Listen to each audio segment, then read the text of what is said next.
Hi guys, Jenna here. Happy motherfucking Friday. I am going to come on here and do a little read. Happy new moon in Aries.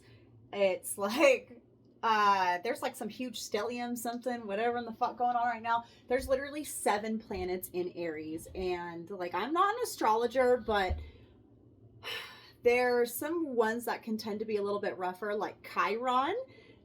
Which is the wounded healer, and then Mars, but Mars actually feels very at home in Aries.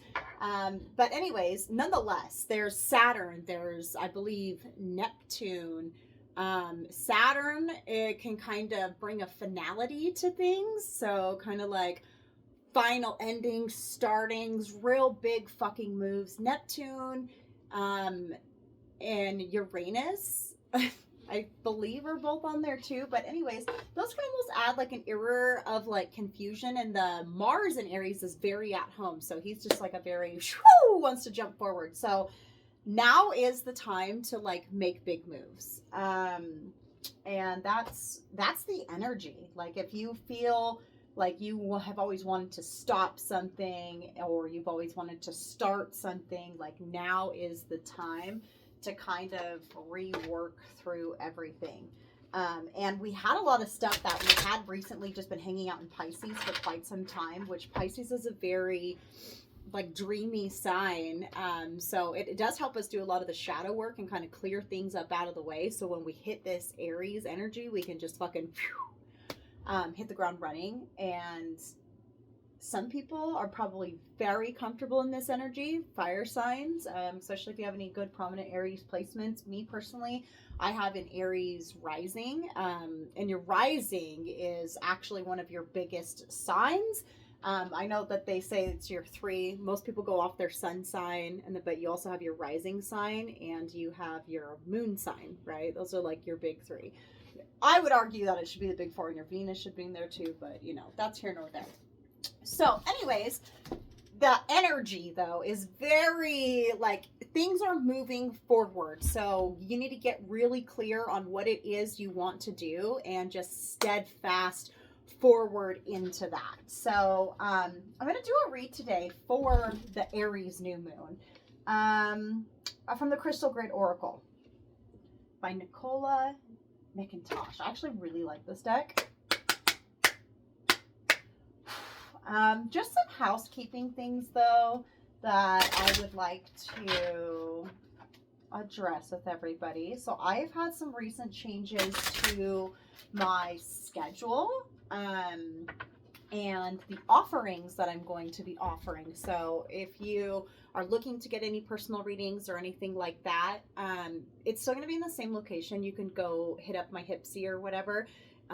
You can find it in my link tree, or you just by going to the Hipsy link, and there's pre-record options, and then there's live business hours. So I'm no longer going to be offering any sort of generals through pre-record options. I'm only going to be available for anything general during my office hours. So that's where you like call on demand, you book a reading, and it instantly pings you through to my phone. There's chat, voice, like over the telephone, or there's video, and there's price ranges on all of them. I recommend the chat. That's like, it's the best deal anyways, and it pings you straight through to my phone.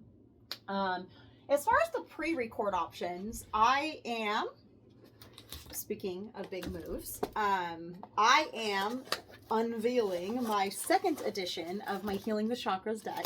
I ordered a bulk order of it. I already did an unboxing video, but I haven't posted it yet. It is still basically the same as my 1st edition. However, I have updated the font, corrected typos, and I've added numbers, but the deck turned out really fucking beautiful. I haven't even shuffled through yet because I haven't taken like, and it's got the rainbow gilded edges. I haven't taken any of like my promotional pictures or anything like that. Anyways, I'm doing something really exciting with it. So because it is my very first bulk order, I am going to customize the boxes. So I only am going to sell an entire set of 7. And as you know, this deck, it's healing the chakras, and it's based on the 7 chakras. It's an affirmation deck that I wrote myself. I designed myself, and I'm going to custom make the boxes myself. And I'm so fucking excited. I've got art supplies, and I've got all these, I've got a couple of these different ideas, but basically all 7 of these, will have their own unique custom box, and I may or may not do them all the same theme, or I'm thinking about doing one for each chakra, because that would be fun too, right? Anyways, I don't know. I have all these ideas, but nonetheless, that brings me through to my offerings, because obviously I'm doing my deck launch. My goal is to actually have these up for sale on my Etsy by 4/20. And the reason why I picked 4/20 is because it would be exactly 2 years to the date from when I very first launched my deck. And I did my deck launch campaign from, it was like a 45-day campaign, if I remember right. Maybe a 60-day one. I don't know. I would have to review my footage. But nonetheless, it ended on April 20th. So it'll be exactly 2 years to the day. So keep an eye out. It's going to be dropping in 3 days, which means this weekend I'm going to spend designing my boxes, and I'm so fucking excited. I'm like, oh, I'm jazzed. Anyways, that's what I'm doing for the Aries new moon. I have a whole weekend planned around it. I don't know what I'll do for my box. I don't know. I'm going to probably do that one last, but nonetheless, excited. So keep an eye out for my deck drop on April 20th on my Etsy. You can also find that through my link tree. But my name on Etsy is the same as my social media name, is Gypsy Artist Jenna. So if you're watching this on my YouTube, it's not Gypsy Artist Tarot. Gypsy Artist Jenna on Etsy. You can check the description box for the links and shit. Okay, yes. So the 3 offerings that I'm going to be offering. So I'm going to get rid of a lot of the pre-record tarot reading options that I have right now, just because I won't have time to diversify and focus on the expansion that I want to do if I'm just doing those all the time. Hence is the little change. So I'm only gonna have 3 offerings. One of them is going to be Reiki. I'm going to finally open up Reiki sessions, and I'm only going to offer a spring cleaning one. So it'll be like an evergreen session that will be, pre-recorded on the TV. Well, not on the TV. You can put it on your TV, but it'll be through like YouTube, right? Your own private link. And so they are remote healing sessions that are done in a pre-record fashion, and just for an energy clearing to clear away and release, clean and clear everything that you're ready to let go of. And I really like sessions like that because they are so evergreen, and anytime you feel like you need an energy cleanse, you can just like put that on. I watch Reiki videos on my TV all the time, like from other practitioners that do it, and it's like immensely helpful for clearing energy in my space, myself. Like if I don't want to sit down and do a healing session on myself, sometimes it's like you need others' assistance too, because anyways, if you're an energy worker, you get it. Okay, so that's offering number 1. Offering number 2 is going to be affirmation sound baths from my deck, Healing the Chakras. I'm going to shuffle the cards for you and see whatever wants to come out. And it will be an affirmation sound bath, a custom one based on whatever cards your spirit team, thinks you want to work on. And then the last one is going to be the traditional tarot style ones. If you've seen my 7 chakra reads that I do with this deck, basically the same thing as the affirmation sound bath, but instead of just me reading the affirmations while I, perform a whole ass sound bath, which is also an evergreen video that you'll receive your private YouTube link, so you can go and rewatch it anytime you want to. But the tarot reading ones is when I actually do a tarot reading on your chakra system, and it can usually address things like blocks, where we need to focus our energy, etc., etc. And I actually usually do an overlay with, tarot decks and oracle cards as I need it. It's actually like divination style reading. So I'm just going to do 1, 2, 3 session scale. So anyways, keep an eye out for that. Those, I don't think I'm gonna put them through my Etsy. I'm gonna see if my Hipsy allows me to sell, not just traditional tarot readings, but if I can do like my energy healing sessions through there and my sound healing sessions through there. I'm pretty sure I can. So if I can, I'll probably just have it on that platform just before like ease of booking. It's really like, I like this system. I know I started doing it last year and I tried it out, and well, I like it. And I used to have my own website where I just manage everything myself through Google Forms. So anytime somebody would book with me, they would, you know, it'd be a digital download and they'd get the little form, then they'd have to click the link, and then they'd have to fill out my form and give me all the information, and then I would be able to go through and do the reading. The Hipsy is great because people can just go on there, literally book me like in real time if it's during my office hours, and my phone rings and it pops me either into a chat session or a video session, a telephone session, whatever it is. Or it also allows me to set up a shop space and have pre-records where people can go on there, select it, and do it. And it even allows me to offer for like my the immediate sessions, right? I can offer discounts for people who pre-book. So if you know, like, you know, Tuesday, I'm going to start, you know, my calendar says that I'm going to start my shift at, you know, like 5 p.m. is when my hours of availability start. You can be like, okay, well, at 5:30, I'm going to go ahead and book her. So at 5:30, it automatically starts the session, but you get a discount for pre-booking the time, which is, you know, as somebody who is an entrepreneur, and not just like entrepreneur, but a spiritual entrepreneur, it's so hard sometimes trying to find good partnerships and systems that allow you to manage the unique nature of this business. So aside from that, you know, a lot of people, it's just Venmos and Cash Apps and Zells and, you know, writing it down in your little book and keeping track of it. It's, the platforms are great. I know that there's other ones out there, but I don't know. So far, I really like the Hipsy one. So without further ado, let's go ahead and see what the Aries new moon holds for you. I'm really excited about my deck, though. I really, oh my goodness, what is going on here? I really want to do a reading out of it, but I don't want to shuffle the cards until I like go on and take pictures, and all of my other ones are saran wrapped. The deck boxes are obviously saran wrapped, which I have to remove to design the boxes, but inside the deck is saran wrapped, and I really prefer to keep them saran wrapped because it really helps, you know, preserve it. So what is going on here, Spirit? Why are you just throwing this deck everywhere? What is going on? Maybe it doesn't want me to use it. Maybe it wants me to pick this one card that was hanging out all by itself. Sometimes that happens. Yeah, let's do this one. 28 Lightbringer. And this says it's a candle quartz. These ones are great. It's a crystal grid oracle, and there's like the main crystal of the energy, and you pair it together with other crystals in usually a formation like sacred geometry, and it really amplifies it. Okay. Okie dokie. Number 28. Oh, look, I accidentally changed to number 13, Fun, Orange Calcite. I don't have orange calcite, but I actually have lemon calcite right here. Maybe you're supposed to have some fun.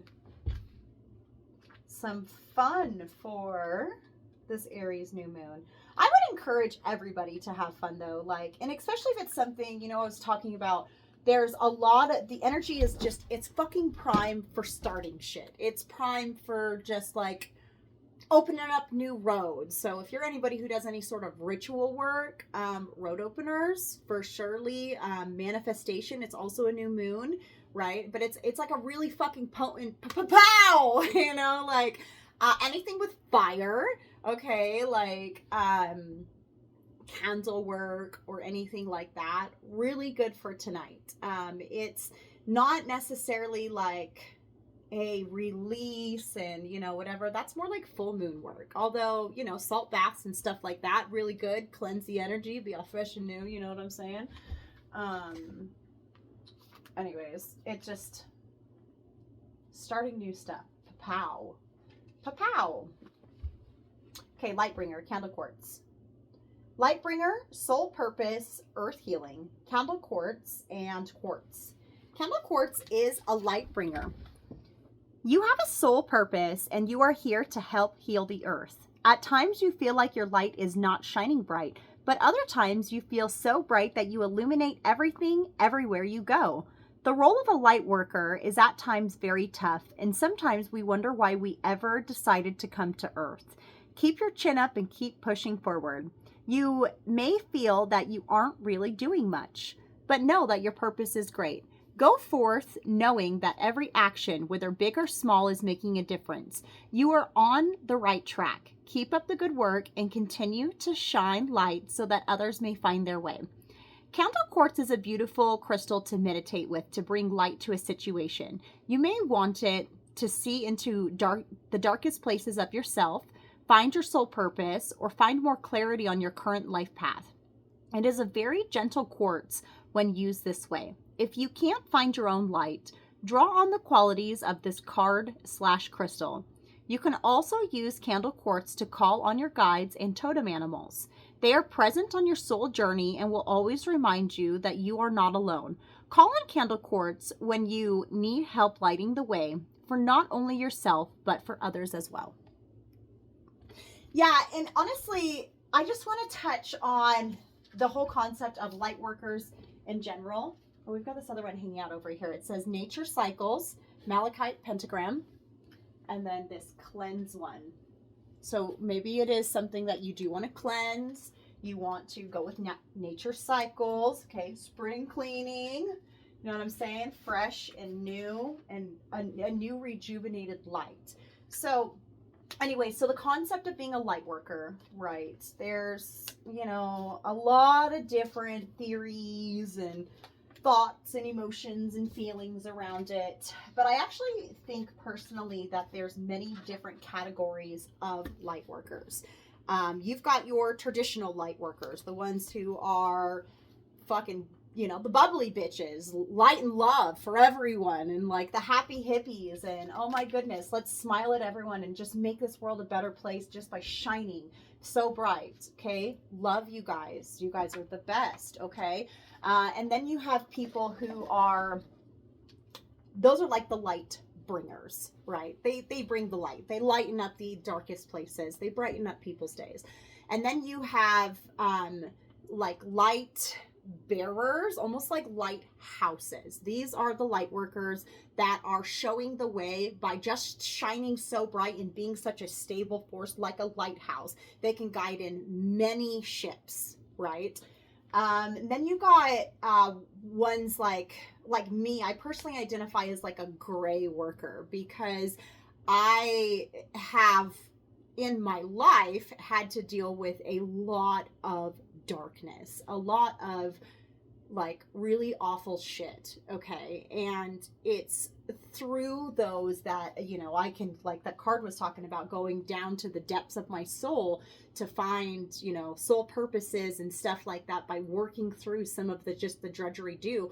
But also the people who I have been, you know, frequently by, it's not other like hippie happy blah blah blah, like, you know, I've been dealt a hand that I've had to deal with quite some unsavory, but I've able to help people in those moments where they really need it most. So like everything absolutely has its divine purpose. And then you've got ones that are like really focusing on the earth itself. I refer to these as like grid workers. These are, you know, the beautiful men and women who are out there not necessarily helping people raise their consciousness, but rather earth, you know, like heal, cleanse, purge, like so many different things. Like a lot of these grid workers tend to do it energetically. Some of them have a conscious knowledge of it. Some of them do not. Some of them are just people who just really fucking love to travel, and they just need to be placed in these. It's like, if you can think of the bubbly light worker that just brightens up people's days, those are light workers that God is like, hey, you got to go on over to Italy and go smile at some people over there, because, you know, you smiling at this one person is going to change their whole life and trajectory. You having this conversation on the bench, right place, right time. also coupled with people who are literally like setting forth for the environment. I do a fair share of grid work, and that's like, you know, going around energetically cleaning and aligning places, all sorts of stuff. My spirit team has me up on some bullshit sometimes, but it's all for the greater good, right? So anyways, I love you guys. Happy Aries new moon. I hope that this was tremendously helpful, and